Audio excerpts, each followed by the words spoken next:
Welcome to the Homesteaders of America podcast, where we encourage simple living, hard work, natural health care, real food, and building an agrarian society. If you're pioneering your way through modern noise and conveniences, and you're an advocate for living a more sustainable and quiet life, this podcast is for you. Welcome to this week's podcast.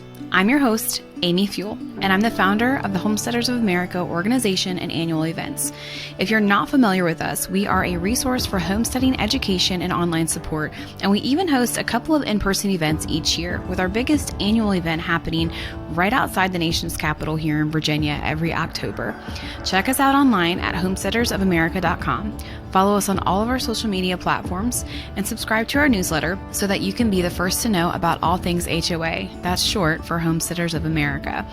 Don't forget that we have an online membership that gives you access to thousands, yes, literally thousands of hours worth of information and videos. It also gets you discount codes, an HOA decal sticker when you sign up, and access to event tickets before anyone else. All right, let's dive into this week's episode.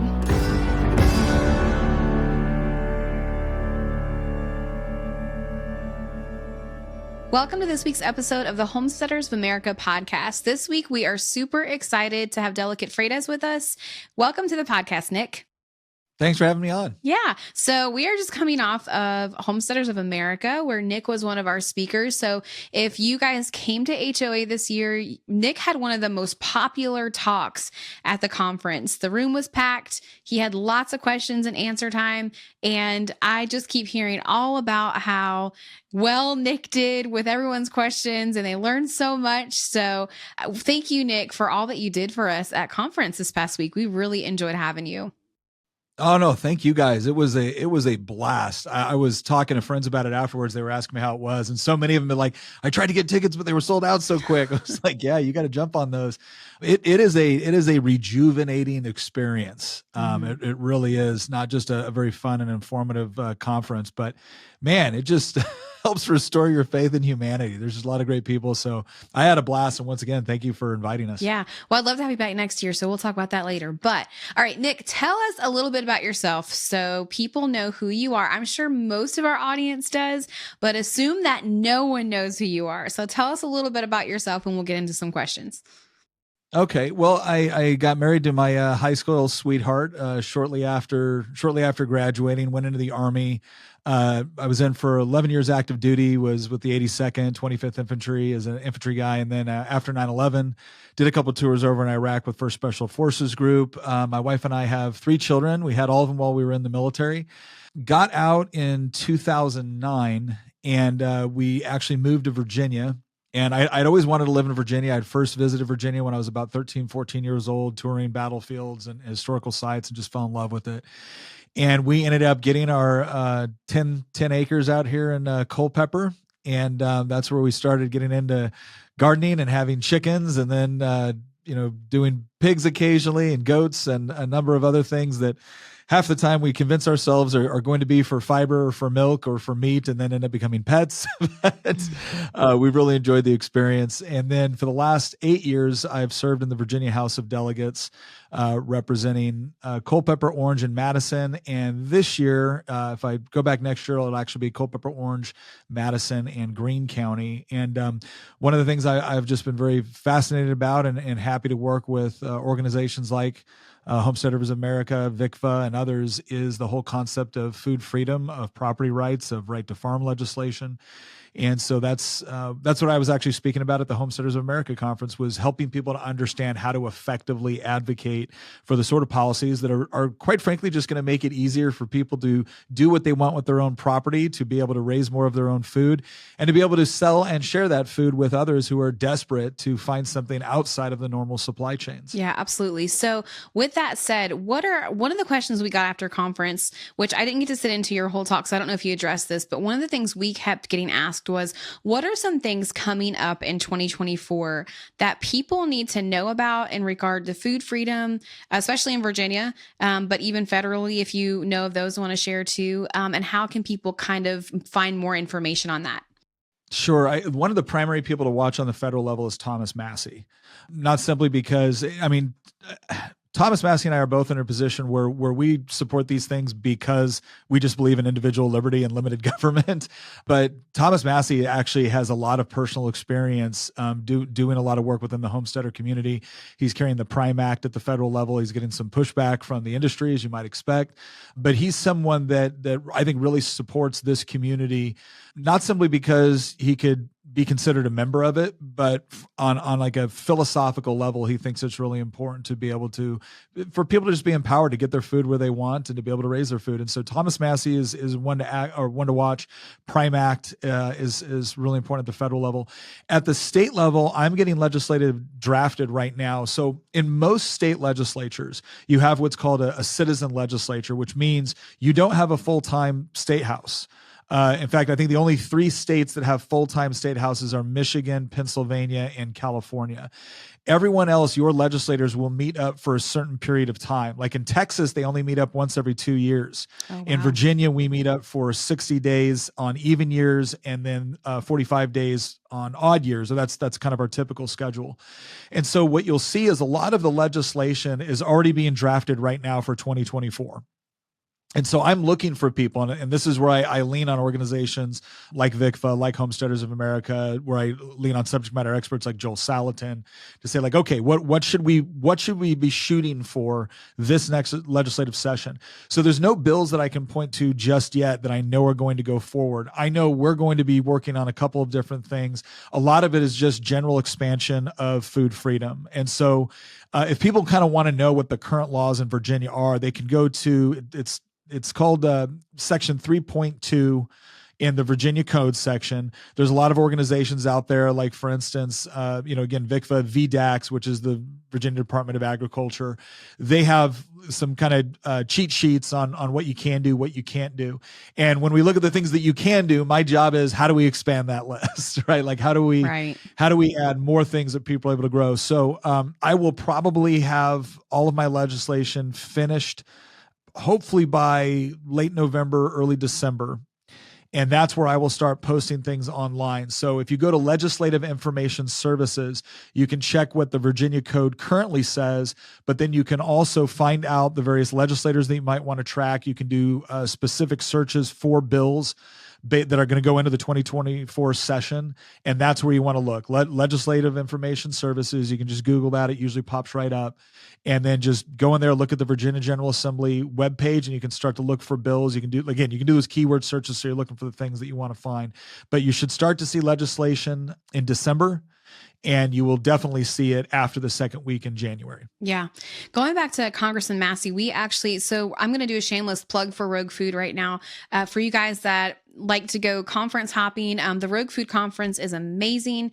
John Moody and Joel Salatin put that on. Congressman Massey's normally there. Great to listen to. They really dive into farming as a business, farm raids, various different ways to get around things, basically going rogue in your food, which of course, you may not want to talk about a lot, but it's a really great, inspiring event that you guys can go to. So check that out. I know they have some new places, like venues that they're doing in 2024. But on that note, Nick, you were telling me when I was there doing your podcast, you said there were some of the worst things that people can do when they're trying to advocate for a bill. And that really kind of stuck with me because, us homesteaders, we are like gung ho, like we have the sword in our hand and we are ready to go fight, right? So why don't you talk a little bit about the best way to start seeing changes in our government and how we can help you out? I mean, obviously you want to make sure that you're voting for people that understand this issue and are going to vote with you, because here's what happens when you get down to the Virginia General Assembly. In 60 days, there's going to be 2,000 bills, and you are going to focus almost exclusively on the bills that you're either carrying or that are showing up before your committees, and specifically your subcommittees. The biggest cheat code I could give to people out there when they're looking at this is stop sending emails to 100 delegates and 40 senators and the governor and his cousin and his, whatever. Don't do that. Take a look at the bill, right? Whatever bill it is. If it's going to be in this category, it is almost certainly going to the Agricultural Committee. Once it goes to the Agricultural Committee, it's almost certainly going to be assigned toward a particular subcommittee within that committee. And again, you can find all that on Legislative Information Services. You can track the bill itself. You can figure out where it's going. And then your whole mission is, how do you interact with the people on that subcommittee? Right. Right. Because if you don't get it out of subcommittee, it doesn't matter. Like most of the delegates are not going to see it. Right. Your bill will probably live or die based off of a review, a hearing from like 9 delegates. Maybe 12 or 13 or something like that. It's going to be a relatively small subcommittee that's going to take a look at this. And so you want to work with the people, especially work with the legislators who are carrying that legislation, and you don't want to surprise them, right? As soon as you know that a legislator is carrying a bill that you care about, either because you like it or because you don't like it. If you like it, you are calling up that delegate, you're calling up that state senator, and you're saying, hey, how can we help? Or if you have maybe you have some changes, maybe you have some things and they're like, hey, hey, Nick, I really like this bill. However, could you tweak this a little bit? Because if you don't, there's going to be a problem over. Yeah, great. No problem. Let's amend it, right? We can do all of that if you get to me early on, right? If all of a sudden I'm showing up to the subcommittee and this is my one shot to get this bill out of subcommittee into the full committee. If you show up at that advocating for my bill, you're going to have 60 seconds to speak tops, 60 seconds. And if you spend the majority of that time talking about, well, I really like this bill, but there's this one part here that I think needs to be changed. And you're thinking in your mind, no, I'm just helping. I want the bill to pass. I just think we need to adjust this part. You got to remember, right after you, there's going to be 10 lobbyists getting up for almost every single major agricultural interest that is going to probably say, this is dangerous. We don't like this. This could have negative impacts for the industry. It could have negative impacts for agriculture. It could have negative impacts for, whatever. You name it, there will be some negative impacts. If it's raw milk, the pediatric physicians lobby are going to get up there and say that this is dangerous for kids, right? So you got 60 seconds to make the argument on why this bill is not only something you like, but why it's actually good for the Commonwealth. And you've got to convince a majority of those delegates sitting there at that subcommittee, you've got to convince them to listen to you as opposed to all of the major industry groups. And the thing to keep in mind is almost nobody, I think there's one person on the subcommittee that actually has extensive experience in agriculture. Nobody else does. And so their natural inclination is going to be, well, of course I'm going to listen to what, these associations say. And you may be really nice and I may like you, but why am I? So if you get a hold of me like soon, like early on in the session, you call me in December, session starts second week in January, and you say, Nick, I want to help with this. The first question I'm going to ask is how many people you got, right? Like how many people do you have that could potentially show up to testify? How many people do you have that can testify online? Because we have a remote testimony feature now. How many people do you have that would be willing to make phone calls? And then what I'm going to tell them is, look, this is not about fighting with everybody who disagrees with you. This is about creating, both through science, through facts and evidence, but also through your story, to a compelling narrative that is going to convince someone to be like, you know what, this may not be my thing, but these guys seem really reasonable. And, okay, yeah, the industry doesn't like this, but maybe the industry doesn't like it because they just don't want the competition. Maybe this really isn't as dangerous as they're saying, because after all, I just heard this mom representing this group telling me about how this was the only thing that really helped with their kids' food allergies. And why should she be a criminal to want to go buy this? Or why should she be a criminal to want to go through this process? I mean, she's perfectly aware of what she's doing and who she's getting it from. And, oh, you know what? We don't need the same tracking thing that they're talking about, because it's not like this food is going to get sold interstate, right? It's going to be all right here. So these are the sort of ways that I don't need the homesteading community to become experts in legislation. I don't need them to become experts on how the General Assembly works. I just need him to listen to me when I tell him that's how it works. Right. So when I show up to a Homesteaders conference, I got some experience, right? We got chickens, we got goats, we got bees. I got some experience. But when I'm asking questions about how to raise beef, I'm not going up there saying, well, this is the way, no, I want you to tell me. I want to learn from that. And then it's the same thing. We all have within the homesteader community, just like within the economy. Different people have different talents. They have different experiences. They have different specializations. And what makes it all work is when different people with different specializations are able to focus in on something, teach other people how to do it, and then also engage in exchange. And that's what this is. If you really want to help advocate for this sort of thing, you don't need to be an expert. Again, I'm pretty good at how this works. And I'm more than willing to take the responsibility on for being the expert in that realm. What I need from you is your experiences. Right. And I can help you verbalize that in a way that's going to be the most effective. Yeah, that's good. Yeah. Hey guys, thanks for joining us for this week's episode. We're going to take a quick break and bring you a word from one of our amazing sponsors. McMurray Hatchery officially started in 1917. Murray McMurray had always been interested in poultry as a young man and particularly enjoyed showing birds at the local and state fairs. Nowadays, the hatchery is still completely through mail order, but they offer way more than ever before. From meat chicks and layer hens to waterfowl, ducklings, goslings, turkeys, game birds, juvenile birds. They even have hatching eggs and a whole lot of chicken equipment. Make sure you check out our Homesteaders of America sponsor, McMurray Hatchery, at mcmurrayhatchery.com and get your orders in today. And don't forget to stop by their booth at the 2023 HOA event. Okay, so I think a lot of people were really interested in that and they were inspired after conference. And so the next thing is specifically for Virginia, like what are some of the strict, a lot of these homesteaders are just getting into it, right? They don't even know what the laws are. They're just kind of hopping into homesteading and then suddenly they're growing meat birds. And they're like, wait, I can't just sell a meat bird to my neighbor without some special exemption. So what are some of the most strictest guidelines that you've seen in Virginia in regard to food freedom?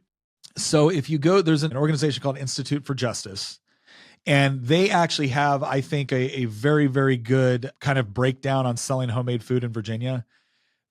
And so if you go to that, I got the website up right here. I'll just talk a little bit of it. And they have their grades for homemade food laws in Virginia. And then they have home kitchen exemptions and then home food processing operations. So their final grade for Virginia overall is about a C.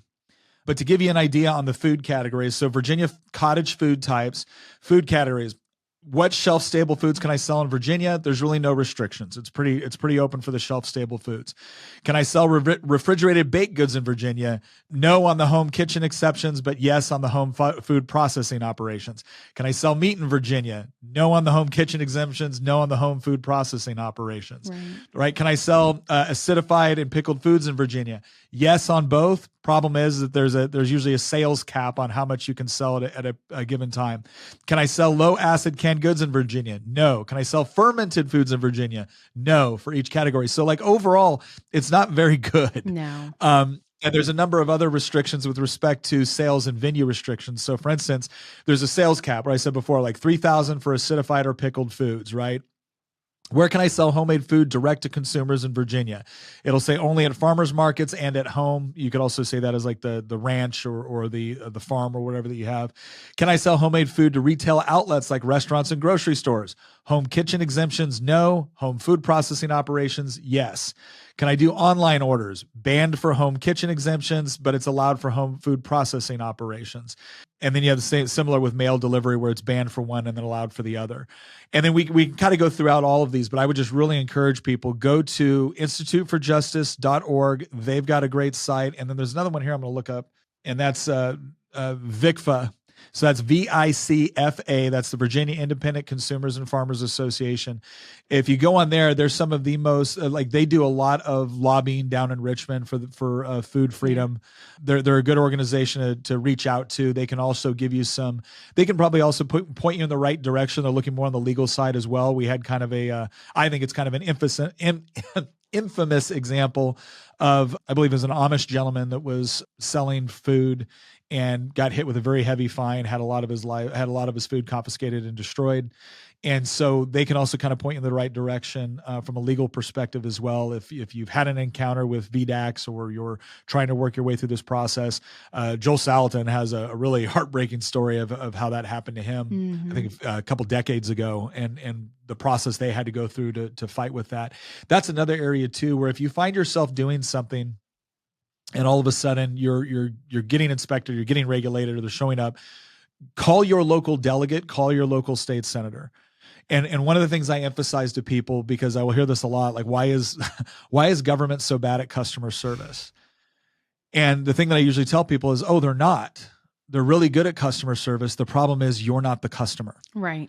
The customer is the people that writes their budget amendments, votes on their budget, and that's not you. That's me. So when I pick up the phone and I call a state agency, they pick up right away. They respond right away. They're very responsive. But when you do it, it may be hit or miss depending on the employee that day, because ultimately they know you don't have a choice.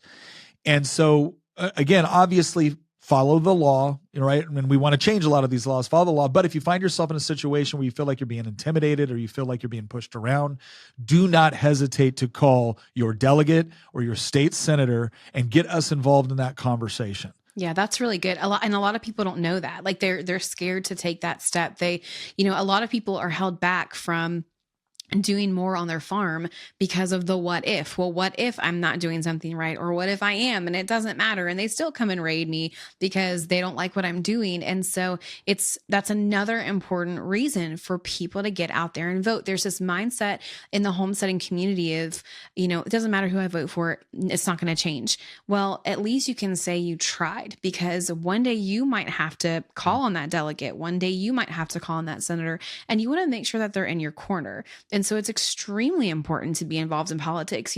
When we first started HOA, people were always, they don't like it when you talk about politics. This is the first year that we've had any political person ever come and talk at the conference. And I knew it was necessary because of what we're heading into. Like the food laws are just getting more and more crazy. And we have to see as homesteaders that politics and homesteading always go hand in hand.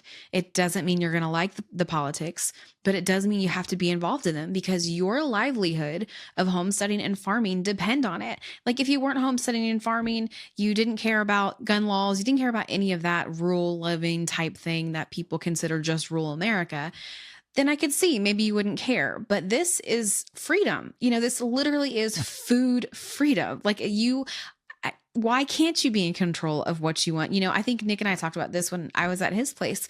You can give raw milk to your neighbor, but once they give you $1 for it, then it's illegal. Then you can't give raw milk to your neighbor because you've charged something for it. And so that alone should tell us this whole thing is completely messed up. It makes no sense whatsoever. And so one of the things that going into herd shares, a lot of people ask about herd shares. Virginia obviously has a herd share law where that's kind of your loophole, where if you own a part of someone's herd, then you get a share of it. You get a percentage of milk from that. But there are, I think recently even, and unless this is the man you were talking about, who he got raided for raw dairy here in Virginia. Have you heard anything more about that? It was kind of like the Amos Miller case up in Pennsylvania.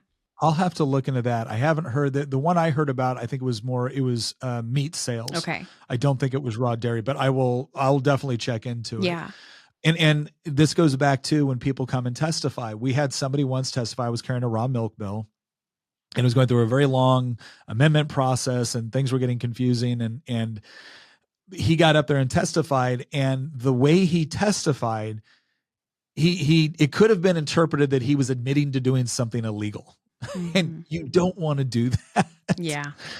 Now, nothing happened to him in that, at that point that I know of. But again, it's important to understand. I didn't fully appreciate how adamant many players within the agricultural community are with respect to these very, very onerous regulatory processes and everything else. And there's something of a vested interest. Now, the argument that's always given is this is public safety, right? Public safety is always used as a justification to regulate, tax, restrict everything, public safety. Well, there's another motivation, and that's called regulatory capture. And what that is when an industry or when powerful companies within an industry use regulations in order to prevent people from being able to compete with them. It's called a barrier to entry. And so it's a very, very anti-competitive mechanism to be able to push out your competition. And so, we're sitting there going through that process of trying to fight against that and really, inform and educate legislators that, look, just because somebody says this is for safety doesn't mean they don't have ulterior motives. And the other thing too, I would tell people about getting involved in politics, right? I totally understand why people don't want to be involved in politics. I believe me, I do. And one of the things I love so much about the Homesteaders Conference is how little discussion of politics there actually was. I really appreciated that. Like I said, it's rejuvenating. Right. but we should probably distinguish, because politics is frustrating and partisanship is sometimes even more frustrating. And so the things that I always tell people on this, like, look, if you don't want to get in politics because you don't like the partisanship or you don't like the quote, how the sausage is made or anything, like, again, I get it. You don't have to be involved in any of that. But if you can work through organizations like Homesteaders of America, like VICFA, like local ones, like Frederick County Homesteader, Right. like there's all these different organizations that are promoting this and tracking this so that you're like, well, I don't want to have to go to a bunch of political rallies. Cool. You don't got it. Well, I don't want to have to go down and like testify every other week in Richmond. Good. You don't got it. Yeah. But what you can do is if you have a limited amount of time, then join up with these organizations and give them the ability to help you be the most effective you can be with whatever time you're willing to donate to this particular cause. The other thing I will tell people is, obviously, I sometimes I end up going toe to toe with Farm Bureau on some of these things. And look, I've been a member of Farm Bureau. I've been Farm Bureau. I have fought alongside Farm Bureau at things in Richmond, where, believe me, there was a whole lot of people from Northern Virginia advocating for agricultural regulatory policy that if we had not have Farm Bureau going down there and fighting the way they did, we'd all be in a lot of trouble with some of the things that they were trying to do. And something that ends up happening in these fights is we will see somebody on the other side of the table on an important fight to us, and we will assume, okay, that's part of the enemy. And what I would encourage people to do is like, well, it may be for this issue, but for another one, they might not be. And the other thing that I would encourage people to do is part of the problem, part of the reason why some of these, I would say, associations and larger agricultural organizations do the things they do is because the people that show up advocate for it. Right. Well, you can always show up as well and advocate for something different. We're seeing this in other areas right now with like education policy, where for the first time we've seen in a while, we have a school board standing up and telling the Virginia School Board Association, no, we don't want you to take this position against school choice. Yeah. We want you to remain if you want to remain neutral, because we realize there's other fine, remain neutral, but no, we don't want you to take this position. Well, I don't know what impact that's going to have overall, but my gosh, thank God somebody's doing it. Right. If we have more people within the homesteading community showing up, joining and showing up to, Farm Bureau or other associations and saying, look, no, I don't want you to take this position. I don't want you to oppose the Prime Act. I don't want you to oppose more cottage food industry. I don't want you to do that. At least make it difficult for them to oppose you. Yeah. Right. Make it difficult. And so there's a number of ways that you can be involved in this issue, which will get you within the realm of politics, that again doesn't require you to be immersed in politics. And I would just encourage people, that's a very time effective way to be involved that doesn't drag you into all the other partisan garbage you're probably not interested in. Right. Yeah. We saw this work really well when Thomas Massey contacted us about the Prime Act recently. I guess it was a few weeks back now, maybe a couple months now. You guys totally moved mountains, like calling your delegates and calling your congresspeople and just making sure that they knew about what was happening and to get on board with what he was working towards. And you guys were sending us like screenshots of conversations you were having with your politicians and like people within your community. And Thomas was just completely blown away by how many people, all you had to do was pick up a phone or make a network connection with somebody in community. And so it was pretty incredible that even just doing those things can really help in regard to food freedom and the bills and the laws that are being worked on. And so, Nick, we just thank you for all that you're doing, for keeping us informed, for, educating us, especially at the HOA conference. And today, I'm sure people have learned a lot of things today that they didn't really know. And now people know how to get involved. And so I'm going to let you go. But before I do, I wonder if you have any inspiration or encouragement for this homesteading community. Oh yeah, absolutely. I mean, first of all, I'll join the litany of other people that are like, we want it to be even bigger and we want to do it more times a year and everything else with respect to the conference, but just the community in general. I want people to understand that going to the Homesteaders of America conference or the other homesteading conferences that you might go to, that's not a one-off thing where it's like, okay, cool, I get to enjoy, 2 days out of the year with it. No, this is about finding your people. Mm-hmm. And one of the most important things that I really stressed at the conference, and I talk about on our podcast all the time, is that, look, you are going to have to do some things that you don't like to do in order to fight for the things that you care about. But the most effective fighting that you ever do for the things that you care about are the things that you enjoy. And one of the ways that we're going to demonstrate to legislators, one of the ways that we're going to demonstrate to other people that may not be convinced of some of the things that we're doing to this way of life, is not going to be sitting around and arguing for it, right? It's not going to be passing a bill for it. It's going to be absolutely enjoying and loving the time that we have with our own families, with our children, with our livestock, right? With growing, like, putting a seed in the ground and watching something grow is just incredibly therapeutic. Unless it was me with tomatoes last year. That was not. But like in most cases, it really is. It's this really fun experience that is practical, that provides value for yourself, for your family. We had people, when egg prices went through the roof, I mean, we felt like gangsters, right? We were just we were giving out eggs at church, like, no, but here's another carton for you, right? Right. No big deal. No big deal. Yeah, but it's stuff like that where that's fun. You get to do something that is useful. You get to help other people when they're in need, right? Within your community, you get to find out who's really good at what, and maybe you try that same thing, or maybe you just decide, you know what, I'm gonna stick with the chickens or the pigs. I'm gonna let you do the beef, and we're gonna trade, right? Or we're gonna exchange. But you end up finding who your people are, and the more you do that, and the more you build that intentional community, right? Not locally, regionally. And then you find out that you're actually a part of something that's national and international. Mm-hmm. I cannot tell you how good that is going to make you feel in a world that constantly feels like it's trying to tear itself apart. And when you're the person that is showing that this is not only providing, constancy and consistency and value, but that it is something that you get genuine enjoyment out of. And it gives you a way to kind of separate yourself, occasionally separate yourself from the madness that is going on in the world, and to create that sort of security right there at home. I am telling you, that is almost addictive. Mm-hmm. And it is, I would say, the best argument that you can make for what you believe. And so be encouraged. Every once in a while, you got to do the drudgery, right? Every once in a while, you got to do the stuff you don't like to do.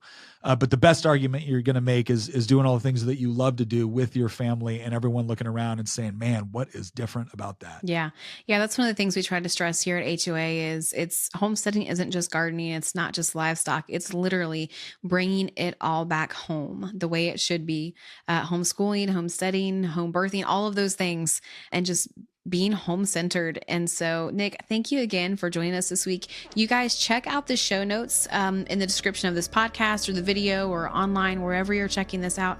We've got all the information in the show notes of what Nick talked about today. And if you have any questions, you can message us directly, or if you're here in Virginia or beyond, I'm sure Nick would be happy to answer questions for you if you reach out to him too. So thanks for joining us this week, Nick. Thank you very much.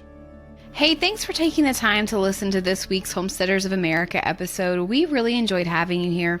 We welcome questions, and you can find the transcript and all the show notes below, or on our Homesteaders of America blog post that we have up for this podcast episode. Don't forget to join us online with a membership, or just to read blog posts and find out more information about our events at homesteadersofamerica.com. We also have a YouTube channel, and follow us on all of our social media accounts to find out more about homesteading during this time in American history. All right, have a great day and happy homesteading.